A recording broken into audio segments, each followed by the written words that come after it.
The sun burned hot above the desert training grounds, bleaching the sand into a pale gold and blurring the horizon with waves of heat. Rows of tents and armored vehicles stretched out across the base, their metal skins shimmering like fire. Soldiers moved in and out of the firing range, their voices sharp and mocking, bouncing against the still air. They weren't laughing at the heat or the dust storms, nor at the endless drills that turned their days into routine misery. They were laughing at her. She stood at the far end of the shooting line, a rifle longer than her arm balanced awkwardly against her shoulder. Her stance looked wrong. Her legs bent too much, her spine twisted, her chin tilted in a way that made even the recruits whisper and grin. "What is she doing?" one voice muttered loud enough for the others to hear.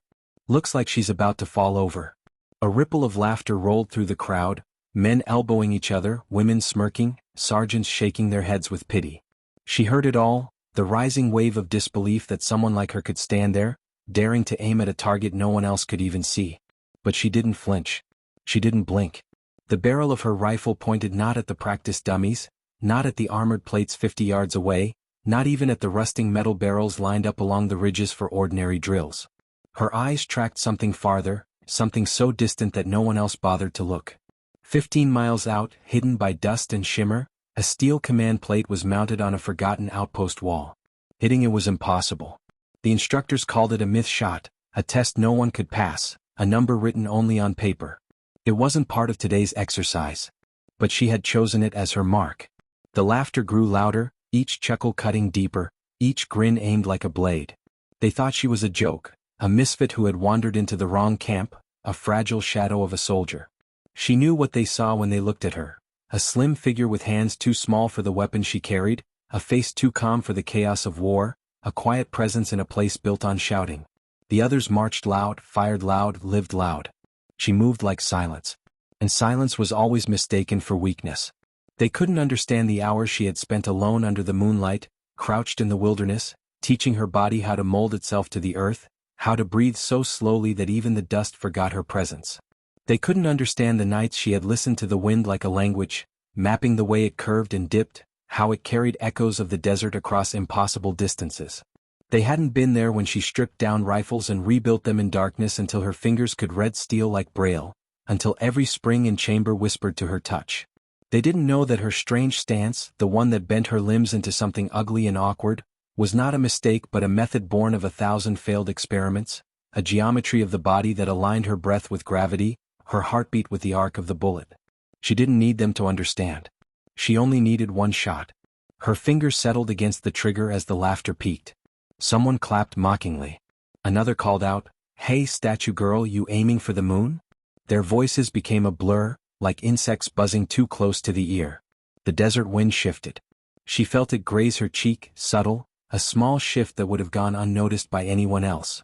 She adjusted her aim by a fraction, barely a breath of movement.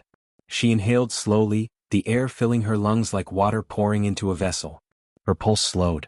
The world narrowed until nothing existed but the space between her and that hidden steel plate 15 miles away. Time bent around her. She squeezed the trigger. The recoil pushed back against her shoulder, but she flowed with it, absorbing the shock, her body folding and straightening in one fluid motion. The bullet vanished into the distance, swallowed by heat and dust. For a long moment, silence hung heavy. The crowd chuckled again, louder this time, certain of her failure. No one could follow the bullet's path. It was gone before their eyes could even register the flash. The target was invisible, far beyond imagination. Then, faint and clear, across the wind and across the distance, a sound returned. A sharp metallic crack. The unmistakable echo of steel struck clean. The laughter collapsed into silence. Faces turned, mouths half open, eyes wide. The base that had been roaring with mockery only seconds before now stood frozen, every head tilting toward the horizon as if they might glimpse the impossible. She lowered her rifle, her body unwinding from the strange stance, her breath leaving her chest in a slow exhale. She didn't smile. She didn't gloat. She simply stood there, eyes steady, the quiet wrapping around her like armor. The silence of the base was heavier than all the laughter had been.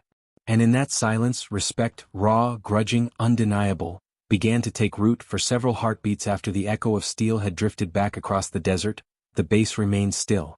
It wasn't the stillness of discipline, the kind the soldiers snapped into during inspections or when an officer barked an order. It was a raw, unsettled stillness, The kind that comes when reality bends against what everyone thought was possible. Men who had been leaning against trucks straightened. Recruits who had been mid-joke stopped with half-formed words on their lips. Even the instructors, men hardened by decades of war and training, found their brows furrowed and their arms crossed tighter than usual, as if gripping themselves against the truth of what they had just witnessed. One shot, a single round, had undone years of belief. They had told each other for as long as they could remember that 15 miles was beyond human reach. Yet the sound of that bullet striking steel still whispered across the sand like a ghost refusing to vanish. She laid the rifle down carefully, her movements precise and quiet. Every action she made carried the same strange rhythm, methodical, almost delicate, as though she were aware of being watched but refused to be altered by the eyes around her. She knelt to brush the dust off her boots, then rose without a word. She didn't look at them. That, more than anything, stung. If she had turned and grinned, if she had claimed the triumph, maybe the others could have dismissed it as arrogance or luck. But her silence made the moment heavier. Made it real. At last, a sergeant broke the quiet. His voice cracked with forced authority. Back to work. Targets aren't going to shoot themselves. The command rang hollow. No one moved at first. Soldiers shifted, cleared their throats, tried to pick up rifles as if nothing had happened, but the air had changed. Shots fired at the nearby practice dummies sounded weak, pitiful, compared to the thunder of possibility that still echoed in their ears. She walked away from the line, passing between rows of muttering recruits. Some looked at her with open awe. Others glared with resentment, their pride bruised. A few forced smirks back onto their faces, clinging to disbelief. Wind must have carried it, one whispered. Lucky ricochet, another insisted, though his voice lacked conviction. None dared say it loudly. The silence had its own authority now. Inside the mess hall that evening, the story had already twisted itself into legend. Recruits leaned over metal trays, recounting the moment with gestures too large, voices too excited. Each person exaggerated differently. Some swore she hadn't even aimed, others claimed they had heard 2 impacts instead of 1, as though she had struck 2 targets with a single bullet. The details blurred, but the core remained untouched. She had done the impossible. When she entered the hall, carrying her tray of bland rations, the chatter dimmed. Heads turned. The same soldiers who had laughed at her awkward pose hours earlier now found themselves uncertain, caught between shame and curiosity. She sat alone at a corner table, eating with the same quiet precision, not acknowledging their stares. That was her way, always apart, always a step outside the circle. It wasn't until later that night, when the base lights dimmed and the desert wind howled against the canvas of the tents, that anyone dared approach her. A tall figure stepped into her path as she walked back from cleaning her rifle. Captain Rhodes, a man built of hard muscle and harder authority, blocked her with the quiet weight of someone who didn't need to raise his voice to command. His eyes studied her as though she were a riddle. That shot, he said, his tone low, private, meant only for her. Explain it. She met his gaze without hesitation. There is nothing to explain, sir. Her voice was calm, almost gentle, but not submissive. It was the voice of someone who knew her truth too deeply to argue about it. Rhodes narrowed his eyes. 15 miles is beyond ballistics.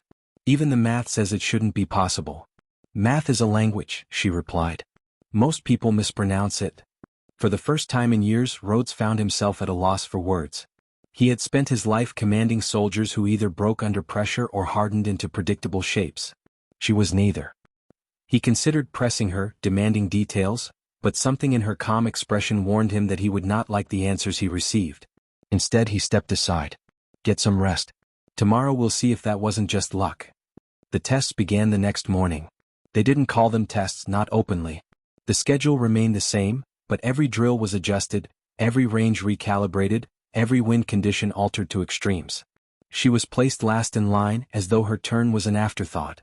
Everyone knew the truth. They wanted to see if she would fail. They wanted to crack the silence that hung around her. She did not fail. Whether it was 1 mile, 5 or 12, whether the wind howled like a beast or the heat shimmered thick enough to blur the earth itself, her shots landed with terrifying consistency. Not every bullet struck perfectly dead center, but enough did that the others stopped laughing entirely. They began to study her instead. Some tried to mimic her pose, bending their legs and twisting their spines the way she did, but their bodies betrayed them. They lacked the stillness, the patience. Their muscles quivered, their breathing faltered. One recruit collapsed outright, falling over as his stance buckled under its own strain, and the others laughed at him the way they once laughed at her. She watched silently, expression unchanged. By the end of the week, whispers traveled faster than orders. They called her the ghost because of her silence or the hawk because of her sight. Others chose crueler names, trying to cut her down where bullets could not. None of it touched her. Each morning she rose before dawn, training alone while the others still slept, walking out into the desert where the sand stretched endless and bare. She would sit for hours with her rifle resting across her knees, eyes fixed on the horizon, as if waiting for something only she could see. It was during one of these dawn vigils that Rhodes approached her again. He didn't ask permission. He sat down beside her in the sand, his boots crunching softly, his broad frame awkward against the quiet. For a long time neither spoke.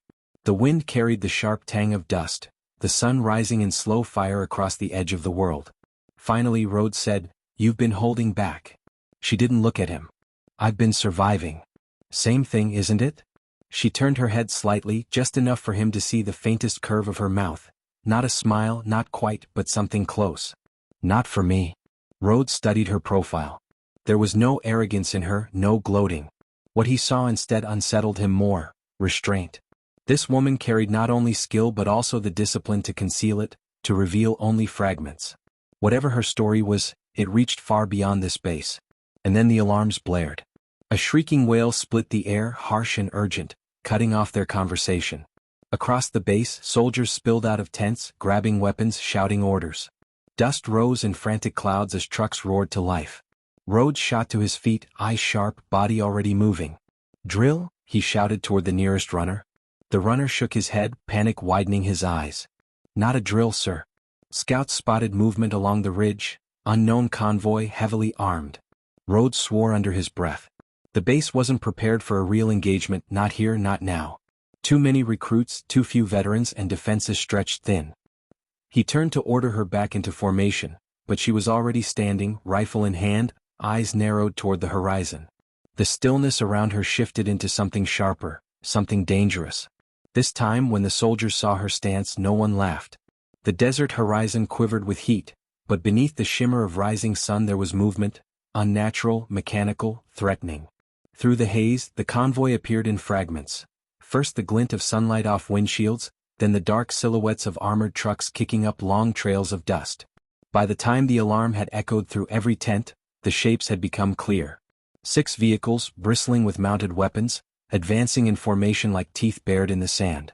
Their engines growled low, steady, deliberate, a predator closing in on prey that had not yet decided whether to flee or fight. Soldiers scrambled across the base in frantic rhythm. Boots hammered against the packed dirt, voices rose in confused shouts, and weapons clattered in nervous hands. They were trained for combat, yes, but training had a way of falling apart when reality came storming through the gates. Captain Rhodes shouted orders, his voice cutting above the chaos, dragging recruits into positions along the sandbag walls and behind the armored carriers parked along the perimeter. He moved like a storm himself, his commands sharp, his presence steady enough to keep panic from breaking into full collapse. She stood apart from it all, her rifle already in her hands, her eyes fixed on the convoy. The noise of the base faded for her, the shouts and orders melting into a dull hum. She could feel the wind dragging across her cheek, taste the dust stirred by the incoming engines. Every detail mattered: the angle of approach, the speed of the vehicles, the shimmer of heat that warped distances. The convoy was still out of range for the base's standard rifles, but not for hers. Not for her method. Rhodes caught sight of her standing beyond the scramble and cursed under his breath. "Ghost," he barked, striding toward her. "Get on the line now. You're not engaging without orders." She turned her head just enough for their eyes to meet. "They'll breach before we're ready. They're not within range." "For you," she said simply. Rhodes froze, torn between anger and disbelief. In that instant of hesitation, she had already dropped to one knee, body folding into the stance that had drawn so much laughter days before. But this time there were no chuckles, no smirks. Soldiers who saw her settle into position only stared, the memory of the 15-mile shot still etched into their minds. She moved with deliberate grace, aligning her body against the earth, breathing in rhythm with the pulse of the approaching engines. Her finger brushed the trigger. The first shot cracked across the desert, louder than the shouting, louder than the engines. Every head on the base turned instinctively, following the invisible arc of the bullet. A half-second later, one of the convoy's lead vehicles jolted violently. Smoke burst from its hood, and the truck veered off course, wheels digging into sand before flipping in a tumbling cloud of dust and metal. The mounted gunner on its roof vanished in the chaos. A cheer rose from the wall, raw and disbelieving. But she did not pause to bask in it. She adjusted, aimed again and fired. The second shot struck a tire on the nearest carrier, shredding rubber into fragments. The vehicle skidded sideways, its momentum carrying it into the path of the one behind. Steel crunched against steel. The convoy slowed, the formation breaking apart. Rhodes recovered from his shock, his instincts snapping back into command. Hold the line. Gunners, fire at will. His orders surged through the soldiers, snapping them into action. Machine guns rattled along the perimeter, sending streams of lead into the dust cloud. Rockets hissed overhead. The base erupted in a storm of sound and fury. But through it all, her rhythm remained unchanged. She fired, reloaded, fired again, each shot deliberate, each strike precise. She wasn't just shooting to kill, she was dismantling. One round took out an exposed fuel canister, igniting flames that swallowed half a truck. Another clipped a mounted gunner through the chest before his weapon could even turn toward the base. Each shot bent the tide further, unraveling the convoy before it could reach striking distance. Soldiers around her began to notice. The recruits who had doubted her now fought with renewed courage, their fear burning into determination as they realized they weren't holding this line alone. They shouted her name, or at least the names they had given her. Ghost? Oh, take them down. As though her rifle was a weapon forged for all of them. The convoy's survivors pressed harder, pushing forward despite the losses. Bullets tore into the base walls, sending shards of sand and wood flying. Explosions shook the ground, rattling teeth and bones alike. A rocket slammed into an armored truck parked at the perimeter, flipping it into the air with a roar of fire. The air stank of oil and burning steel. Rhodes ducked behind cover, firing bursts at the advancing silhouettes. He glanced toward her between shots, his mind torn between disbelief and gratitude. Each time she fired, something vital on the enemy's side fell silent. She wasn't just fighting, she was orchestrating, breaking apart the assault with surgical precision. It was more than skill. It was something otherworldly, the kind of mastery that could not be taught, only born. Still, numbers pressed. Despite her precision, the convoy reached the ridge just beyond rifle range for most soldiers. Enemy fighters spilled out of the trucks, dark figures darting across sand with rifles raised. The firefight shifted from distance to chaos. Screams mingled with gunfire. Dust and smoke swallowed the world. For the first time her rhythm broke. Not from fear, not from doubt, but from necessity. She rose from her stance, slinging the rifle across her back, and drew a sidearm with movements as fluid as water. Her boots carried her forward, past the sandbags, past the defensive line, into the storm where the others dared not go. Soldiers shouted after her, but she didn't slow. She met the first enemy fighter head-on, dropping him with a single shot to the chest. She rolled into cover behind the smoking wreck of an overturned truck, firing again, her movements impossibly calm amid the chaos. Each step she took seemed measured, preordained, as though she had walked this battle in her mind long before it began. Rhodes cursed when he saw her break the line, but he couldn't deny the truth. Every fighter that turned toward her fell before they could aim. Her presence wasn't reckless, it was surgical, cutting the enemy's strength apart from within. The recruits, inspired, surged forward to support. The line that had been faltering now pushed outward, regaining ground. Minutes stretched like hours. Bullets tore the air, grenades thudded into sand, screams rose and vanished in fire. Through it all, she moved like silence made flesh, always where she needed to be, never wasting a motion, never missing a shot. When the dust finally began to settle, only wreckage remained. Burning trucks littered the ridge. The survivors of the convoy fled into the horizon, abandoning weapons and wounded alike.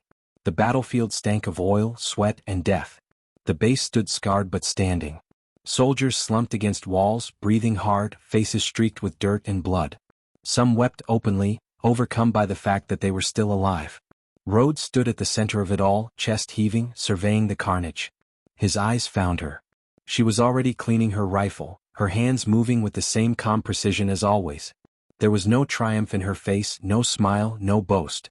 Only that quiet restraint, as though what she had done was nothing more than the natural order of things. For a long time Rhodes said nothing. Finally he stepped closer, his voice low. "Who are you?" She looked up, her eyes steady, unreadable. "Someone you weren't ready for." And with that, she returned to her work as though silence itself had claimed victory. Night fell heavy on the base, the desert wind carrying with it the acrid stench of smoke and charred steel. Fires from the wrecked convoy still burned faintly on the ridge, glowing embers against the endless dark.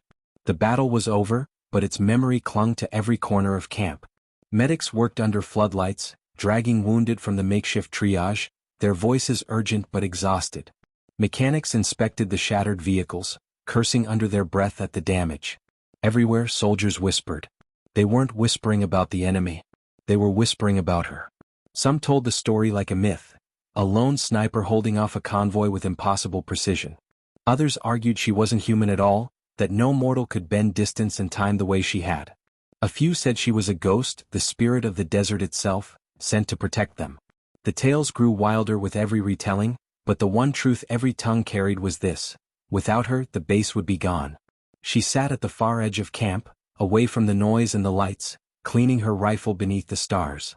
Her motions were the same as always, slow, precise, methodical. She stripped the weapon down to its smallest parts, wiped each clean, reassembled with care. To her it was not ritual. It was survival. A rifle was not a tool, it was an extension of her body. To keep it flawless was to keep herself alive. Captain Rhodes watched her from a distance. His chest still ached from hours of shouting, his throat burned from dust and smoke, but his mind was restless. Every order he had ever given, every soldier he had ever trained, all of it seemed to collapse when he thought of her. She wasn't just another recruit. She wasn't even just a marksman. She was something else, something the army itself might not understand. And that terrified him as much as it fascinated him. When midnight came and the camp quieted, Rhodes made his decision. He strode toward her, his boots crunching softly in the sand. She didn't look up until his shadow fell across her rifle. Only then did her eyes meet his, calm, steady, impossible to read. "You saved this base," he said. His voice was low, not the commanding bark he used on the others. "You saved my men. But I can't lead what I don't understand." She didn't respond, only turned her gaze back to the rifle. "I've served in 3 wars, Rhodes continued, kneeling slightly to meet her level. "I've seen good soldiers, bad soldiers, brave soldiers, cowards. But I've never seen what you did today. That wasn't training. That wasn't chance. That was something else. So I'll ask again, who are you?" This time she paused. The silence stretched long between them, broken only by the faint hiss of fire on the ridge. Finally she spoke. "Do you believe in ghosts, Captain?" Rhodes frowned. "Ghosts? Not the kind that haunt houses. The kind that haunt people. The kind you carry inside, long after the world thinks they're gone." He studied her carefully. "You've lost someone."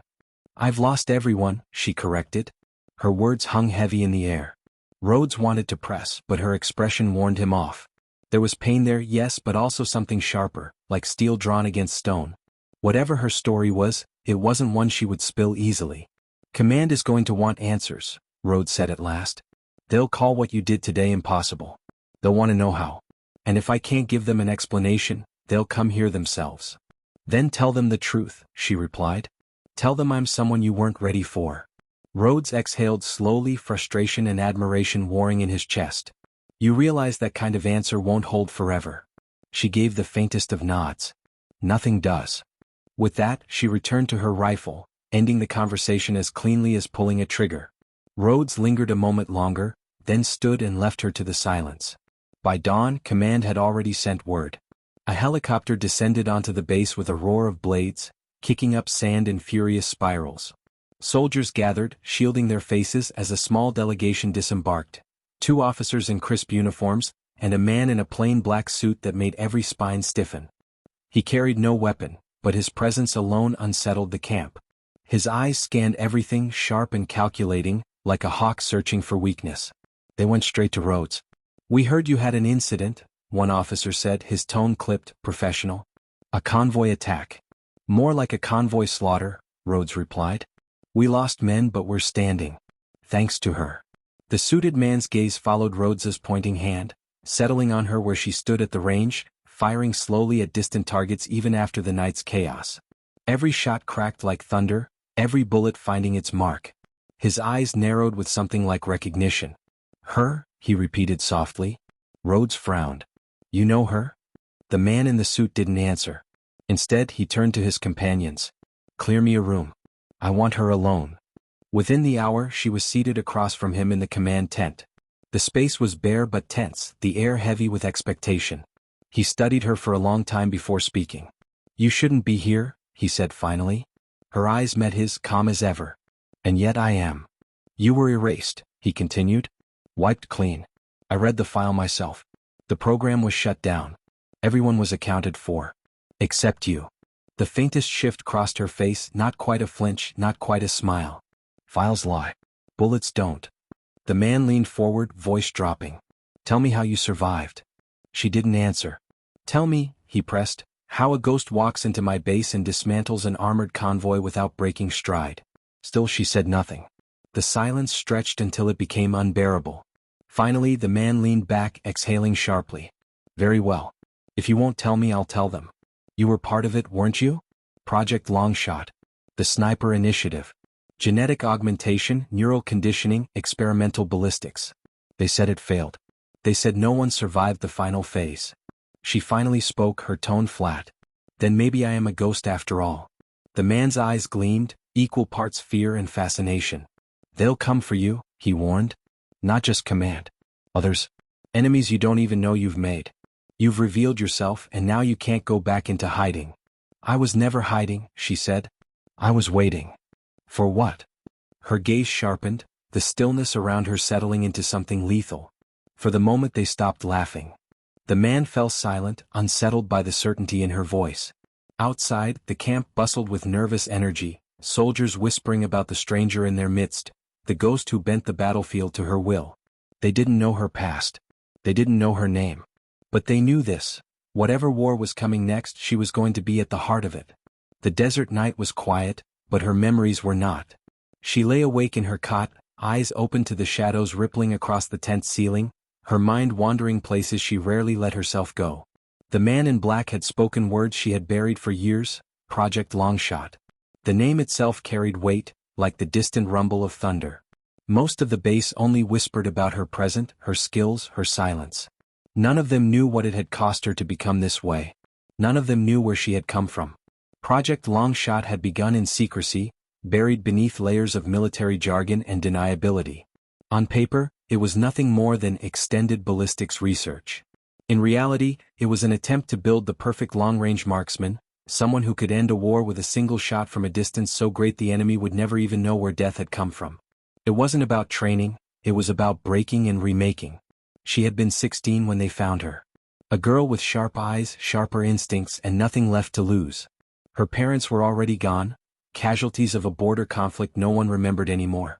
She had been living in ruins, scavenging food, fighting off looters with a rusted knife when the recruiters came. They didn't offer her comfort or kindness. They offered purpose. And when you have nothing, purpose feels like salvation. They took her to a facility hidden deep in the mountains, far from prying eyes. There were 30 of them in the beginning, boys and girls plucked from broken places, chosen for traits no one else would notice. Steady hands. Unusual reflexes. Eyes that tracked movement the way predators did. They were stripped of their names and given numbers. She was Candidate 17. The training was brutal, far beyond anything normal soldiers endured. Days were filled with endless drills. Marksmanship, mathematics, wind calculation, endurance. Nights were worse.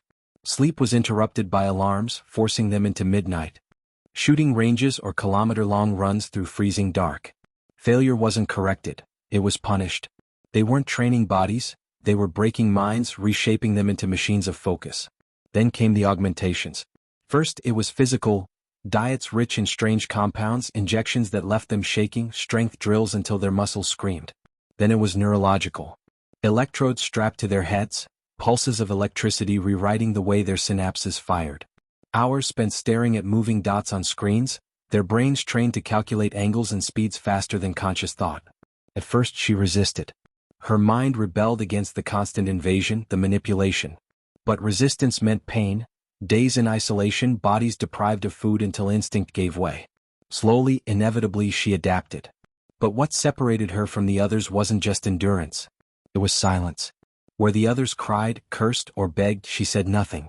She absorbed every cruelty, every demand, until the instructors stopped seeing her as a child at all. She became a vessel for their experiment. The casualties came quickly. Of the 30 candidates, half were gone within the first year. Some collapsed during drills and never rose. Others broke under the mental strain, their minds unraveling into incoherence. A few simply disappeared, escorted away by guards after failing one test too many. Whispers among the surviving candidates said they were retired, though everyone knew what that meant. By the second year, only 12 remained. They were shadows of their former selves, stripped down to nothing but precision and endurance. They spoke rarely, their humanity eroded. Still she endured. Her silence became strength, her body adapting faster than the others, her shots reaching farther, truer. Then came the final phase. They were taken to the high cliffs of the training grounds, rifles heavier than anything they had carried before placed in their hands. The instructors pointed to targets 15 miles out, tiny plates glinting in the sun. "One shot," the commander said. "Those who fail will not continue." She remembered the way the others trembled, their arms shaking under the weight of the rifles, their minds frayed from years of torment. One by one they fired. One by one they missed. The instructors' faces showed no surprise, almost as if failure had been expected. When Candidate 12 collapsed in tears, begging for another chance, a guard put a bullet in his head without hesitation. She was the last. Her body felt like stone, her breath shallow from exhaustion, but she forced herself into the stance she had built through endless nights of practice. The same stance that looked strange, awkward, laughable. She blocked out the fear, the weight of the rifle, the knowledge that death stood only a few feet away if she faltered. She inhaled, exhaled, squeezed the trigger. The bullet struck steel. The silence that followed was unlike any she had ever known. For the first time the instructors' faces cracked, eyes wide with shock. She had done what they themselves doubted could be done. But triumph turned quickly to fear. She saw it in their eyes, not pride, not celebration, but fear. That night the program ended. Explosions rocked the facility. She remembered alarms blaring, smoke choking the corridors, the sound of gunfire tearing through the dorms. The instructors weren't trying to evacuate the candidates, they were erasing them. The program had been deemed a failure, too costly, too dangerous. And the proof of its danger was her. She escaped through chaos, crawling through fire and blood, the bodies of her fellow candidates burning around her. She never knew whether the explosion was sabotage from outside or deliberate destruction from within. All she knew was that she walked away alone. Candidate 17 ceased to exist. The program was buried, the files sealed. But she lived. Years passed. She wandered from one conflict to another, nameless, faceless, surviving in shadows. She trained herself in silence, refined what the program had forced upon her until it became her own. She never sought recognition, never claimed allegiance. She lived as a ghost, waiting for the moment the world would demand her again. Now, as she sat on the edge of the base, listening to the wind drag dust across the sand, she realized that moment had arrived. She had revealed herself. The shot that silenced the base, the battle that followed, it had pulled her from shadow into light. And now the world would come hunting. Back inside the command tent, the man in black sat across from Rhodes, his voice sharp. She should not exist. Project Longshot was terminated for a reason. If word spreads that one of them survived, especially her, it will bring fire down on all of us. Rhodes leaned forward, his jaw set. "With all due respect, sir, she saved this base. If she's what you say she is, then she's exactly what we need. You saw what she did to that convoy. She can end battles before they start." The man shook his head. "Or she can start wars that never end. Men like her don't belong in armies. They belong in myths." Rhodes slammed his fist against the table. "She's not a myth. She's flesh and blood. And until I see otherwise, she's one of mine." Outside, she reassembled her rifle one final time, her fingers moving with steady precision. The wind shifted, carrying with it the faintest scent of smoke, not from the burning convoy but from something far more distant. Something coming. She looked toward the horizon, her eyes narrowing. Somewhere out there, the ghosts of her past had stirred. And she knew one truth with absolute certainty: silence never lasted forever. The sun rose harsh and white over the desert, bleeding light across the sand as though the earth itself were scorched from within. The base stirred slowly, soldiers moving with the weariness of those who had seen too much too quickly. They spoke in hushed tones, still unsettled by the battle days earlier, still haunted by the memory of the girl who had turned the impossible into routine. She sat alone on the edge of the training grounds, her rifle dismantled on a mat before her. Every piece was laid out with surgical precision, each pin, spring and barrel polished until it gleamed. To anyone else it looked like maintenance. To her, it was meditation. Each part carried a memory, The weight of survival, the cost of precision, the silence of the fallen. Rhodes found her there, his boots crunching softly on the sand. He carried 2 mugs of coffee, one in each hand, though his expression suggested he knew only one of them would be taken. He lowered himself to the ground beside her without a word, watching as her hands moved like clockwork over the rifle. "You know," he said after a while, "the men are trying to name you. They're bad at it. I've heard everything from phantom to ghost fire. One guy just calls you, ma'am, like you're his commanding officer." She didn't look up. Her fingers slid a spring back into place, her movements deliberate. Rhodes sipped his coffee, letting the silence stretch. "They're scared," he said finally. "Not of you. Not exactly. Scared of what you represent. Soldiers are used to fighting men they can see. You're different." At that she paused. Slowly she met his eyes, her gaze steady, unflinching. "Different gets you killed." Rhodes exhaled, half a laugh, half a sigh. "Or it saves the whole damn base." Before either of them could continue, a klaxon split the air. Both were on their feet in an instant, her rifle snapping together in seconds, his radio already at his mouth. The alarm wasn't for drills, there was urgency in its pitch, the kind that signaled a threat approaching fast.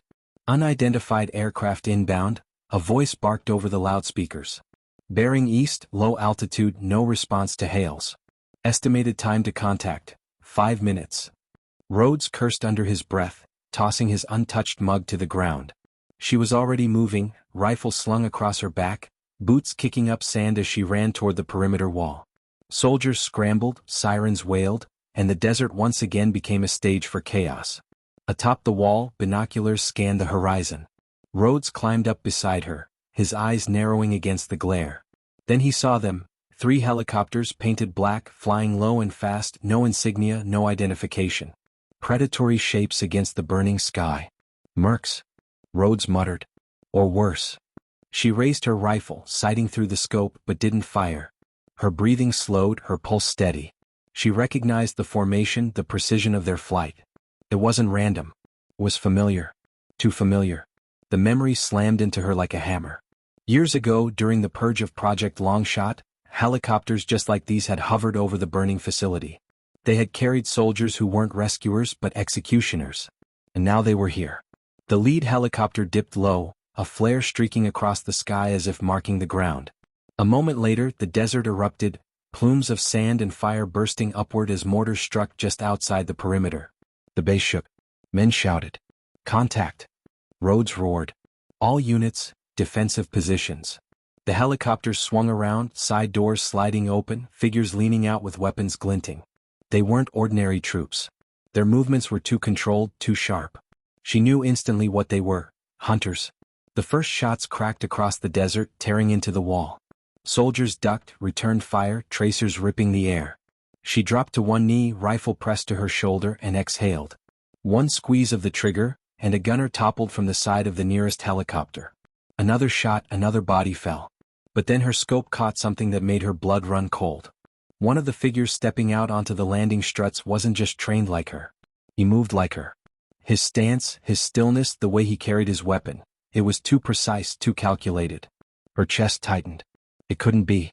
The others were gone. She had seen them burn, seen them fall. Yet the man staring back at her through his own scope was a reflection of herself. Candidate 9. His face was older now, harsher, scarred by years she couldn't account for. But it was him. He had survived. And if he had, perhaps others had too. The thought twisted in her stomach, not hope, not relief, but dread. Because if they lived, it meant they had chosen a different path. A darker one. The rifle in his hands didn't waver. Neither did hers.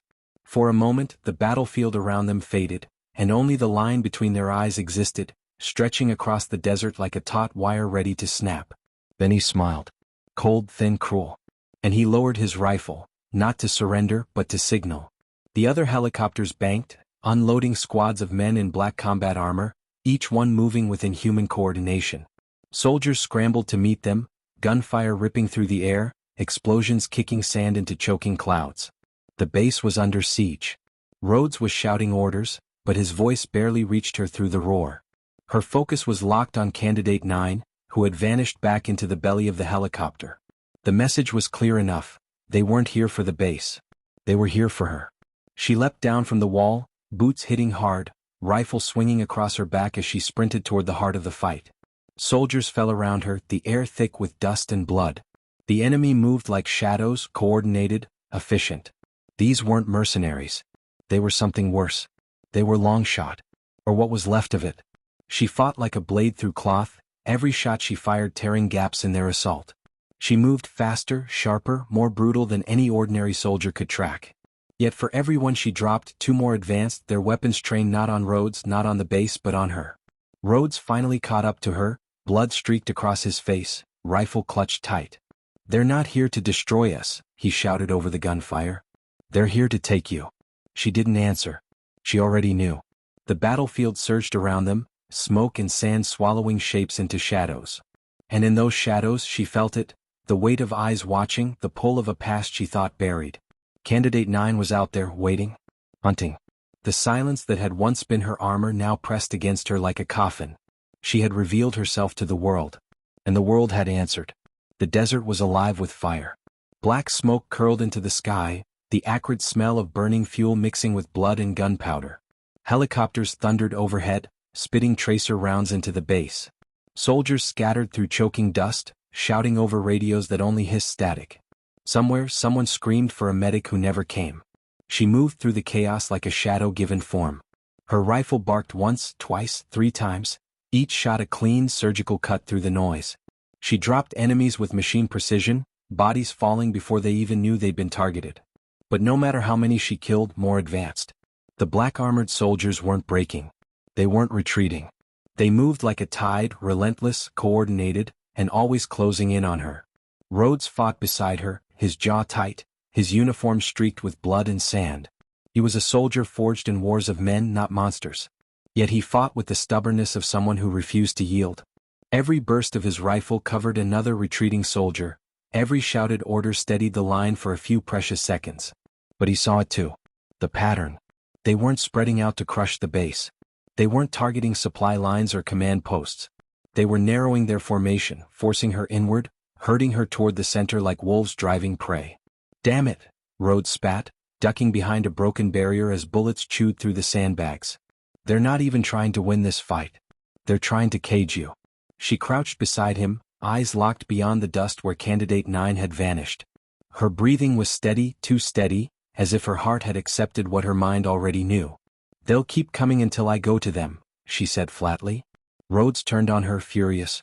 "The hell you will. You think I'll just let you hand yourself over? You don't have a choice." "The hell I don't." His voice cracked with the weight of desperation, louder than the battle around them.